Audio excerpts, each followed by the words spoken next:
Broadcasting from the business capital of the world, this is the Podcast Business News Network. Now, there are really no guarantees in life overall, but I could guarantee one thing here, that you're probably allergic to something. I'm telling you, you probably are. You might not even know it. But today we're going to run down some of the more common allergies that you may have heard of. Maybe you don't know the backstory on them. And she's an expert on that. Dr. Ynge joins us, and she's the woman behind the allergykit.com, which can help you identify some of those allergies and help you get relief from them. Ynge, welcome back. How you doing? Thank you. Very well, thank you. Living in South Florida, and so fortunate that on the East Coast we did not get affected. Yeah, and prayers and good positive vibes Yes, to everybody for that all, yes. are still dealing and rebuilding at this time. Just as you're saying that, one of the things that just popped into my head, mold. Now, Yes. water situation is probably going to lead to mold. And can we start there? Yes, we can. Mold is one of the five most common allergies. And it is, especially here in South Florida, or in Florida, it's a lot of mold. And now with the hurricane, of course, there are buildings that will never be recuperated because of the mold, partially. So mold is something that a lot of people are allergic to. And it can be different kinds of mold. I mean, it's not only the mold that's outside, it's mold that grows inside that you maybe not even be aware of. I can take myself as an example. A few years back, I got very sick and I did not know why. My lungs were almost out of control. Cough, I couldn't sleep. And I could not, it was kind of mold symptoms, but I couldn't find mold anywhere. And then one day I realized that my air condition was full of black mold. Oh my gosh. If there's going to be any mold, that's right, the worst one to have. Exactly. So of course that had to be ripped out and replaced, but it's just, I wonder how many people have that without paying attention. Thank you for saying that, because that was a reminder for all of us. I mean, I just recently moved, so I haven't even checked any of the filters, anything whatsoever. When I was back in my house, which I recently sold, I was on top of it. I check filters. I write the date on the filter every 3 months, whatever. Now it's off my radar. So thank you. And for everybody else, do a check. Even even in the winter, if you have forced hot air, you got to make sure. If I'm not talking about black mold there, but just anything, you got to check. Just anything, yes. And mold is dangerous. And mold is dangerous in food too. It can be. I mean, we're talking about penicillin, but it has to be controlled. Tell me about that in terms of mold, because it's funny you should mention that as well. Had a bag of bagels on the counter, been around for a little while, and I always look at them and like they're still, you can still toast them, they're still okay, but I'm like examining, like I'm looking for mold. I don't see any. I think we're good with that one. Well, that just shows you how much preservatives there is in certain foods. You are correct about that, because these were store bought and not bought at a bagel place. If I bought it at a bagel store, I'd be done in 2 days. That would be just that they would be hard as a rock. No, these are still relatively soft, and I'm not going to tell you how long I've had them. Wait. Well, it happens.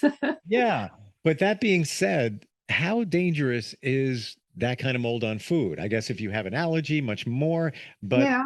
if you happen to ingest it, tell us about all that. Well, I don't exactly know how it works, but it goes into the digestive system.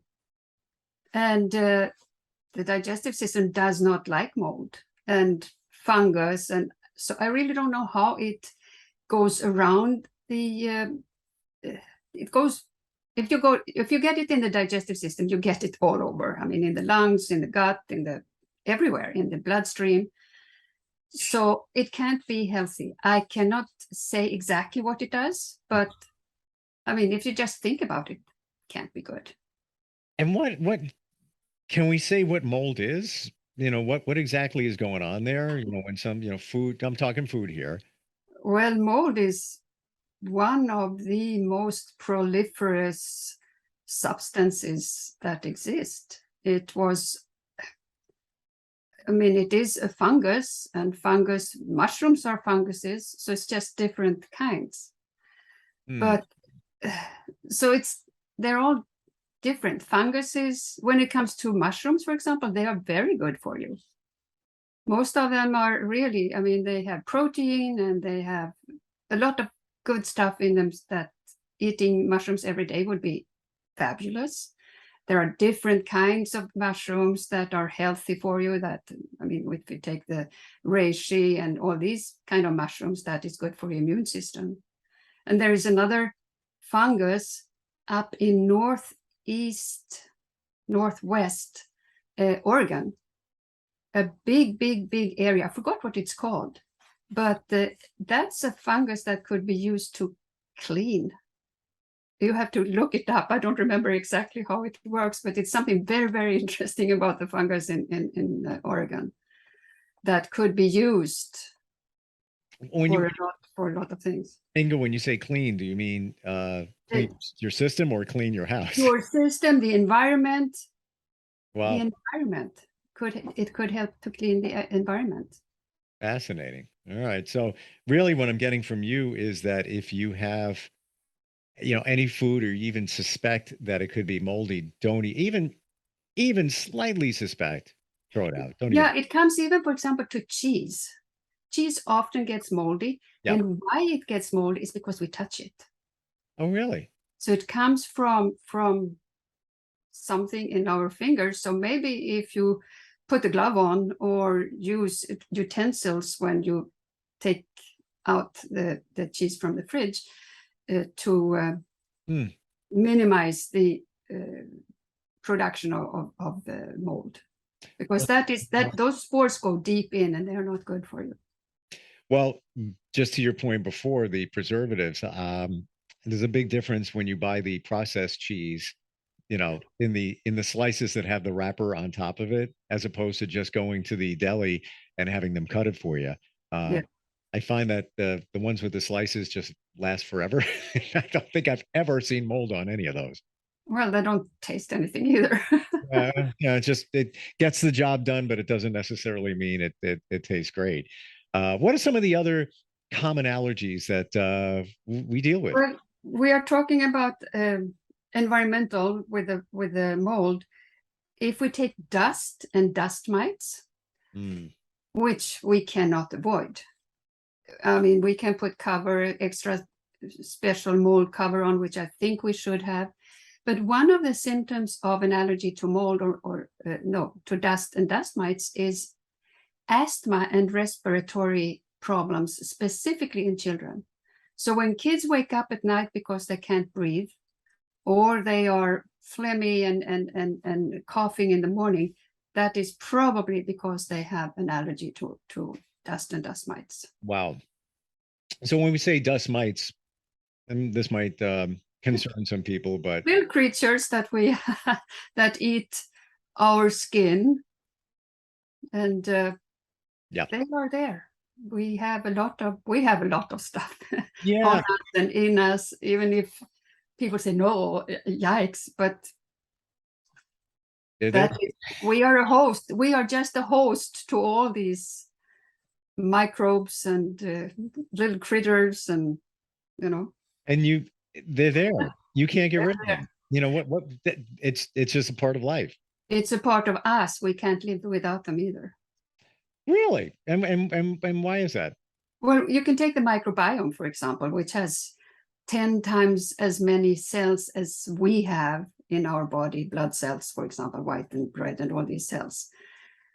And they consist of all kinds of even funguses and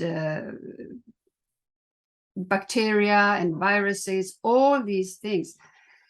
And we have to make sure we are in balance with the microbiome, because we can't live without it. And the microbiome is kind of fairly new. They started to talk about it about 5 or 6 years ago, and now more and more people know, okay, there is something called microbiome. But the question is, are we us, or are we a host to the microbiome, or is the microbiome the real thing? Okay. Because it's much bigger than us.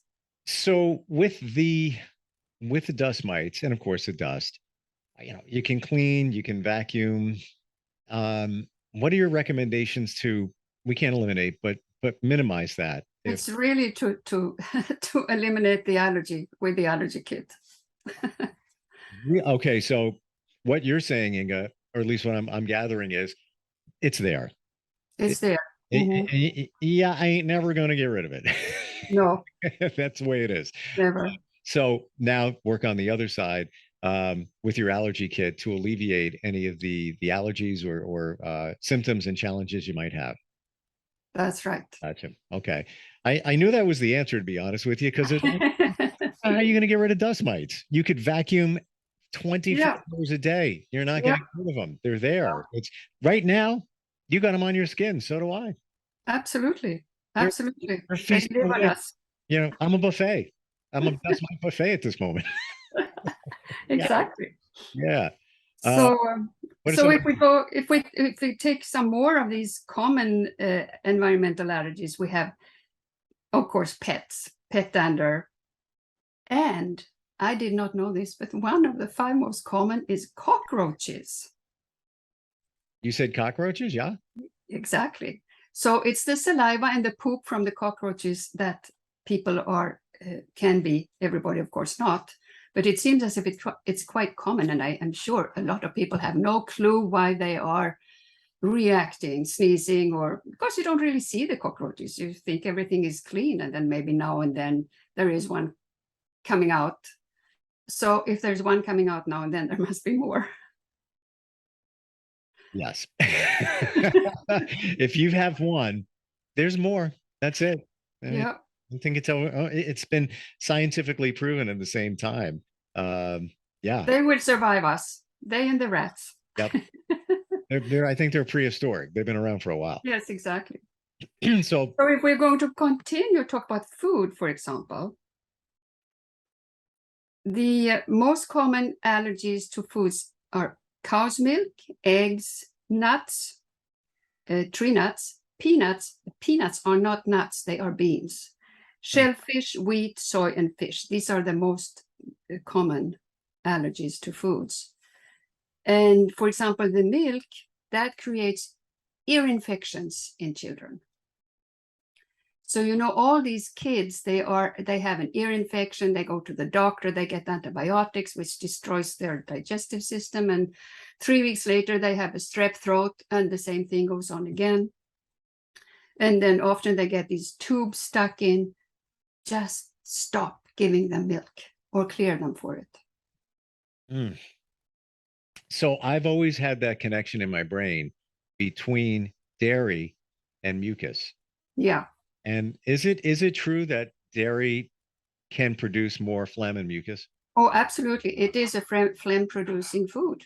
Wow. All dairy. And one more is salmon, for example. That's also phlegm producing. Well, hold on. Say that again. Salmon is also not at the same point as milk, maybe. And you probably don't like milk. People drink it all the time.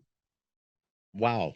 And you don't eat salmon all the time. But if you pay attention, you can maybe. So you said salmon as in fish. I got that. Yes. Yeah. Yes. How interesting.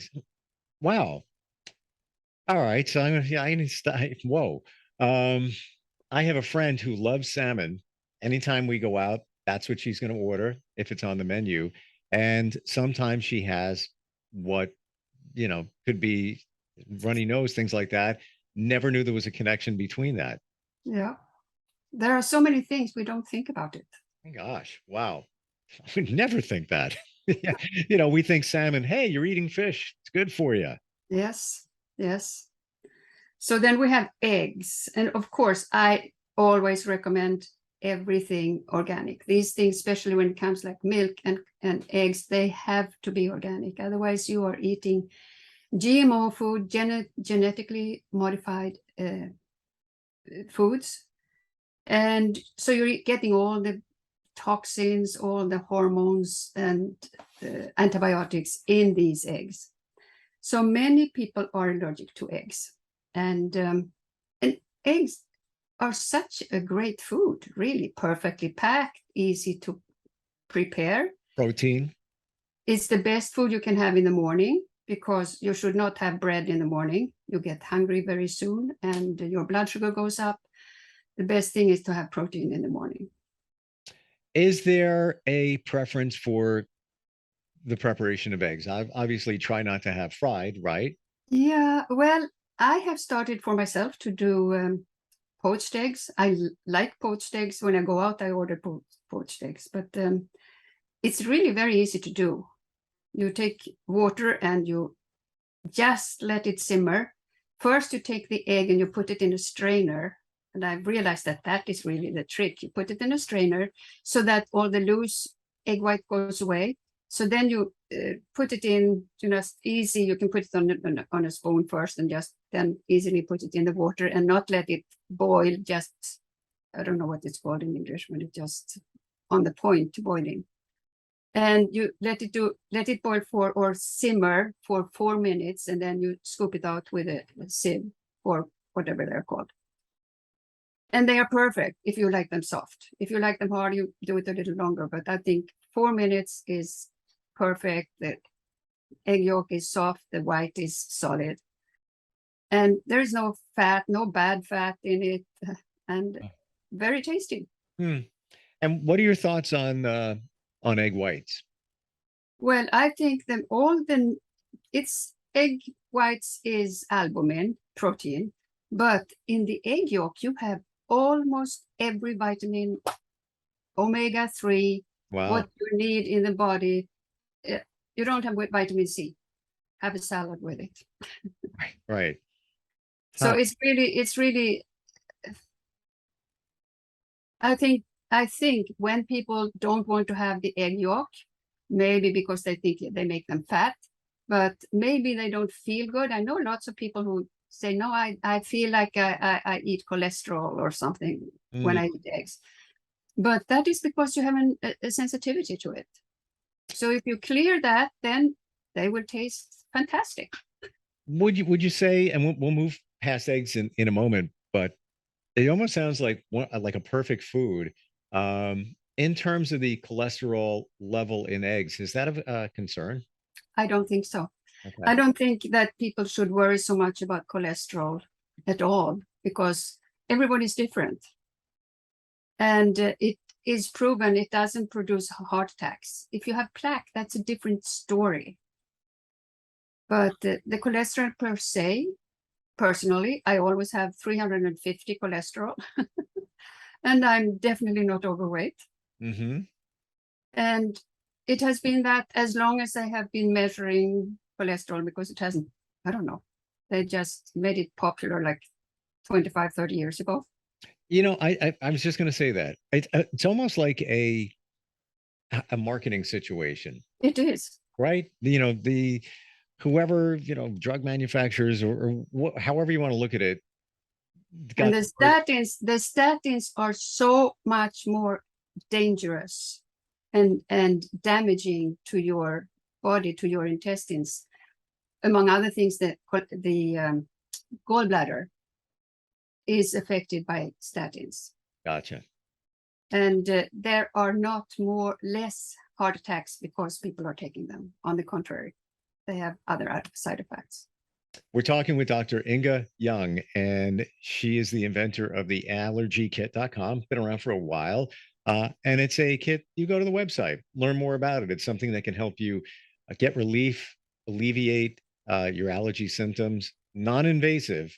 It uses, I'm going to try and explain this, but the frequencies of different, I guess, compounds. Am I close? Yeah, the substances. Substances, thank you. Mm-hmm. That you literally just put on your belly button. And and that's basically how it works. And there's also a laser pen, totally safe. Laser therapy has been around forever. That you also use at different meridian points within your body to help you alleviate those allergy symptoms. Been proven, been working. All I'm going to say before we get back into maybe one more allergen here is Ynge shared with me her age, birthday coming up. Oh, We don't have to say it here, but if you knew, okay. Yeah. Well, do you want me to tell your age, my age? I think you're a testament to what we're all talking about. Yes, everybody says that I should tell my age. I will, in less than a month, I will be 84 years old. I'm just telling you, life is not finished, even when you're 84. It is not. And you look amazing. And I know you live a healthy lifestyle because you practice what you preach. But look at this woman. She's beautiful. And you would never even know that you could be 84. Like that says it all right there in terms of taking care of your body, dealing with those allergies. I mean, let's face it. If you're dealing with, even something you're eating and you're not feeling well, but you don't even know you have an allergy, get the allergy kit and find out. And for example, Alzheimer's, it starts many, many years before it attacks you. And why do you get Alzheimer's? It has to do with wheat and it has to do with sugar. They have now come out with some study about sugar and sugar brain. It kills the neurons and it kills your memory and you can't think. Who wants to have that? No. and it's preventable if you're just careful about what you eat or you're mindful of it. What's your body telling you? Be aware of it. All right. And allergies that we could be unaware of, or maybe are aware but don't even know the details on them. What's another one you got for us? Yeah. So you can also go to theallergykit.com. You can contact me there is the address info@theallergykit. You can also go to drynge.com, drynge.com, and download a free 10 surprising facts about allergies. Yep. For example. You've made allergies your life in many regards. Well, yes, I did, because I see how prevalent it is and how people need to get their health back and be more aware of what they eat and what they do, and that certain things are not good. Yeah. It's so easy to give in. Okay, it's just for today. But a few years down the line, whatever it's, you sit there, can't think, people have to take care of you, and you lost your life. Yeah. What's the other word that you use in place of allergies? Because sometimes allergies. Sensitivities, or yeah. That's it. Yeah. Yeah. You might not. Or intolerance too. Gotcha. Yeah. Because we have that perception of what an allergy is, but maybe that's not exactly the best way to describe it. No, I say allergies very loosely because I have my allergy kit, which is a treatment. And there are intolerances, or sensitivities can sometimes be harder to get to understand, because it can have a delayed up to 72 hours, can be a delayed reaction. Yep. So that's why I always recommend a food journal, because that, if you write down everything you put in your mouth, you can get a handle, even if it is 3 days later when you have the same thing. Oh, I had a reaction. What did I have? And you compare. What about allergies? We just have a minute left, and I'm curious here. Fruit. Well, it depends how because everything has to do with blood sugar intolerance, really. And it depends. Certain fruits are very sweet. And if you're not blood sugar intolerant, you can probably eat fruit all day long. But if you are, you really have to be careful with how much fruit you eat, when you eat it. That's another thing, a whole other thing, when you eat and how you eat. Yeah. And we talked about that before, about if you're going to eat fruit, might want to have it before your meal. I know it sounds kind of weird, but there are reasons for that, the way it interacts with your food. Yes. And that can also help with the blood sugar balancing if you eat it before the food. Gotcha. Just about out of time. Ynge, great talking with you today. And just some of these things we kind of knew, but not in the detail that you provided. And it's so important because they're so common, you know, right down to dust and mold and cow's milk. Theallergykit.com, go to the website and get some relief. I mean, because so many of us are dealing with things we don't even know what we're dealing with, but unless you identify them and take care of it, you're just going to be rolling along in your life being uncomfortable and potentially unhappy. Can't Yeah, one thing is that if everybody has it, it's common. It's not the same as that it is normal. Gotcha. 84. Unbelievable. God bless. Just amazing. As always, I appreciate it, Ynge, and look forward next time we talk.